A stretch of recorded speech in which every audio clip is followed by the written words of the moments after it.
ধরো তুমি আর আমি যদি দুদিনের জন্য কোথাও বাইরে যাই। না ভূমিধি, এই মুহূর্তে আমার বাইরে কোথাও যাওয়ার কোনো ইচ্ছে নেই। বাইরে?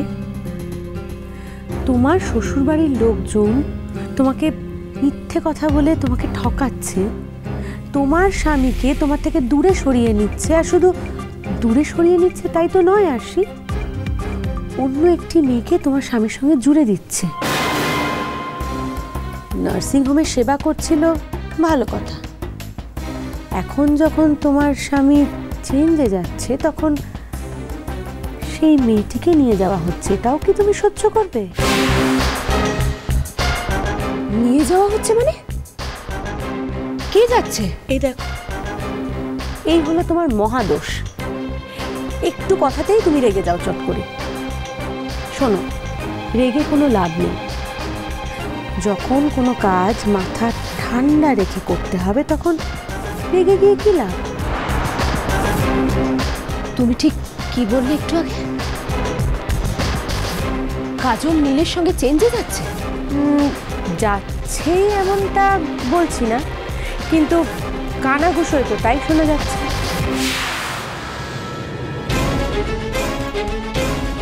কি শুনতে পাচ্ছ তুমি? হ্যাঁ, কি শুনতে পাচ্ছ আমায় বলো। শোনো আরশি, আমি আজকে আমার মায়ের কাছে গিয়েছিলাম। তোমার মনে হয়তো কোথাও একটা ধারণা আছে যে যেহেতু কাজল আমার বাপি মায়ের কাছে থাকতো তাই ওর এই স্বেচ্ছাচারিতায় আমার বাপি এবং মায়ের বোধহয় কোথাও না কোথাও কোনো হাত আছে। কিন্তু আরশি, তুমি তো এও জানো যে কাজল এখন আর আমাদের বাড়িতে থাকে না। আর কেন থাকে না জানো? ও এতটা ডেসপারেট বলে আমার বাপি ওকে ঘেঁটি ধরে ওর বাবার কাছে দিয়ে এসছে। আমার বাপি মায়ের কাছে ও দুঃখের কাঁদুনি গিয়ে তাদেরকে হাত করতে চেয়েছিল, কিন্তু ফাইনালি সেটা অবভিয়াসলি হয়নি। আমার বাপি মা অ্যাট লাস্ট ওকে চিনতে পেরে গেছে। কিন্তু আমি তো ওর কথা শুনতে চাই না। তখন থেকে কেন ওর কথা বলে যাচ্ছ তুমি আবার? চুপ, আস্তে কথা বলো তুমি। আমি তোমার সঙ্গে একটা শলা করব বলে এলাম, আর তুমি কিনা চিৎকার করে বাড়িটা মাথায় করছো।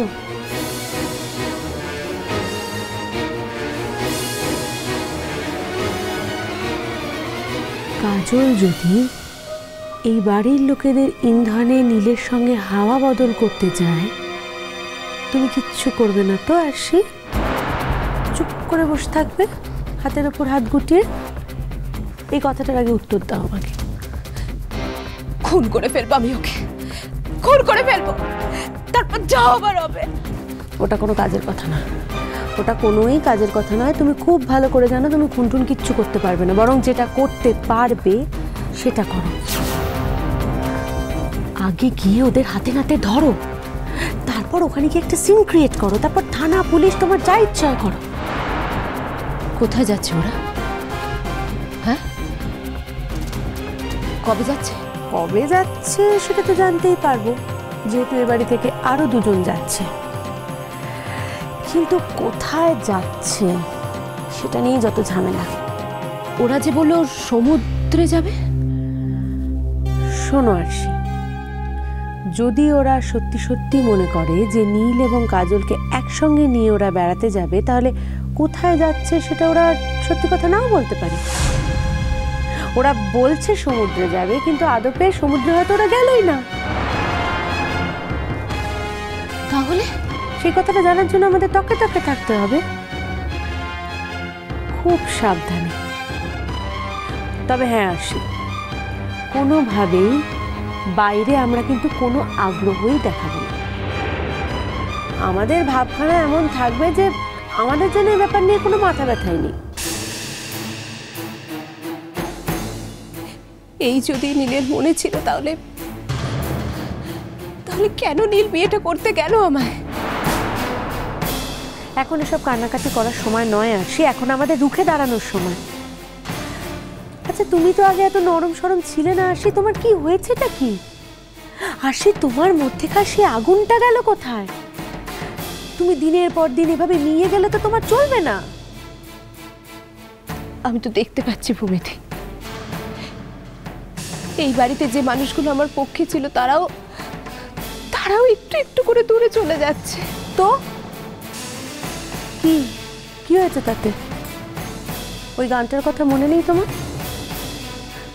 যদি তোর ডাক শুনে কেউ না আসে তবে এক খোলা চলরে, মনে নেই? আর এবারে সবাই যে তোমার থেকে দূরে সরে যাচ্ছে তা তো নয়। আমি তো সরে যাইনি, আমি তো তোমার দিক থেকে মুখ ঘুরিয়ে নিয়ে আসি, আমি তো তোমার পাশে রয়েছি। কিন্তু কিন্তু কি বলে বেরোবো আমরা? সেটা তুমি আমার ওপর ছাড়ো, আমি ম্যানেজ করে নেবো সেটা। আমি বলবো আশ্বিন মন মেজাজ ভালো নেই, ওকে নিয়ে কোথাও একটা থেকে ঘুরে আসছি, কোনো রিলেটিভের বাড়ির নাম করব, সেটা নিয়ে তোমায় ভাবতে হবে না। তুমি জাস্ট এটুকু বলো তোমাকে যে প্রস্তাবটা আমি দিলাম সেটাতে তুমি রাজি কিনা। রাজি কিনা মানে? তার মানে রাজি, তাই তো? দেখো, যদি আমরা এদের দুজনকে কিছুদিনের জন্য অ্যাডাল্টারির চার্জে জেলে ভর্তি করতে পারি না, তাহলেও বাচ্চাদণ্ডের কিছুটা শিক্ষা হবে। আচ্ছা আরশি, তুমি ভেবে দেখো তো, তুমি কি পেয়েছো বিয়ের পর থেকে? কি পেয়েছো? কিচ্ছু না। এমনকি তোমার ফুলসজ্জাটাও কিন্তু প্রপারলি হয়নি আরশি। কিন্তু কাজলের কিন্তু নীলের সঙ্গে রোজ রোজ প্রত্যেকটা দিন ফুলসজ্জা হচ্ছে আরশি। তাতে কি, কাজল কিন্তু তোমাকে বাদ দিয়ে নীলের সঙ্গে প্রত্যেকটা দিন থাকছে। আরো ভেবে দেখো আরশি, এরই মধ্যে একবার যদি কাজল কনসিভ করে যায় তাহলে ব্যাস কেল্লা ফতে। তাহলে ওর জোর কতটা বেড়ে যাবে তুমি ভেবে দেখছো? এখন তো নাকি আইনে আছে এ সমস্ত ক্ষেত্রে ওই সন্তানও সম্পত্তির ভাগ পায়। প্লিজ প্লিজ চুপ করো, তুমি চুপ করো, আমি আর শুনতে পারছি না। আমার সারা গায়ে আগুন ধরে যাচ্ছে। আমার মনে হচ্ছে আমার কানের ভেতর কেউ গরম শিশে ঢেলে দিচ্ছে। তুমি চুপ করো, আমি আর নিতে পারছি না। তুমি চুপ করো, এবার দয়া করে তুমি চুপ করো।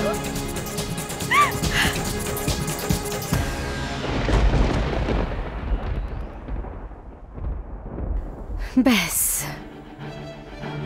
এবার আমার কাজ শেষ। এবার আরশি রানী পাগলা কুকুরের মতো নীল আর কাজলের পিছনে ছুটবে। আমি তো এইটুকুই চেয়েছিলাম, যে কোনো উপায়ে আমি ওই কাজল মেয়েটাকে বিপদে ফেলতে চাই। ব্যাস, আমি চাই ওকে নিশ্চিহ্ন করে দিতে, শেষ করে দিতে।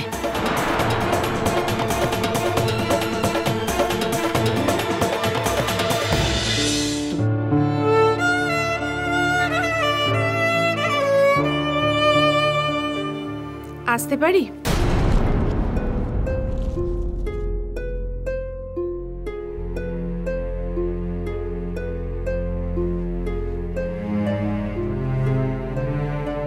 হঠাৎ কি মনে করে? না, এই বাড়িতে আপনি আসতেই পারেন, সেটা আপনার নিজস্ব ব্যাপার। কিন্তু আমার ঘরে তো আপনার আসার কথা নয়। এটা অবশ্য জানাই ছিল যে বদল মানুষেরই হয়, কিন্তু তাই বলে 3 দিনের মধ্যে এতটা বদল? বারে 1 সেকেন্ডে পৃথিবী ধ্বংস হয়ে যেতে পারে, সেখানে তো 3 দিন অনেক বড় ব্যাপার।